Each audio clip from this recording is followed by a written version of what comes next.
আজকে আমরা মুরগি ভুনা করব, তার জন্য চুলা পেঁয়াজ কুচি ভাজতেছি। ভাজা হলে সব মশলা আমি ছেড়ে দেব। পেঁয়াজ আমার ভাজা হয়ে গেছে, এখন আমি দারচিনি এলাচ আদা বাটা এগুলো আমি ছেড়ে দেব। এখানে সব মশলা ছেড়ে দিচ্ছি, দারচিনি এলাচ তেজপাতা হলুদ মরিচের গুঁড়া লবণ। এখন আমি ভালো করে কষাবো, কষানো হইলে মুরগির মাংস আমি ছেড়ে দেবো। আমি মুরগির মাংস রান্না করবো ঘিমা শাক দিয়ে। এটা গরুর মাংসটা খায়, গরুর মাংস নাই, শেষ হয়ে গেছে। এখন আজকে আমি মুরগির মাংস দিয়ে রান্না করবো।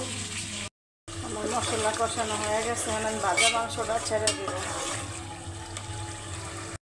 ভাজা মাংসটা ছেড়ে দিছি। আমি এবার মাংস ভাজাবো, কাঁচা রান্না করি না। মাংসটা কষানো হইলে পরে মাংস সিদ্ধ আসলে পরে আমি শাকটা ছেড়ে দিব। আমার মাংস কষানো শেষ, এখন অল্প একটু পানি দিয়ে দিব, বেশি দিব না, সিদ্ধ পানি দিয়ে দিচ্ছি। এখন সিদ্ধ আসলে আমি শাকটা ছেড়ে দিব।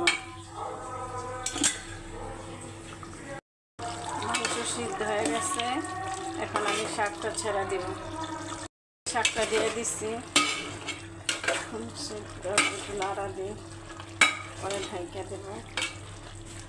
একদম উইনা যাবে, উইনা একটুখানি হয়ে যাবে, পরে সিদ্ধ হইলে আমি আমায় ফেলবো। আর একটু ঝোল টানবো, একদম শুকনো শুকনো করে ফেলবো। একটু পানি আছে, একটু ঝোল টানবো। আমার মুরগির মাংসটা ঘিমা শাক রান্না হয়ে গেছে।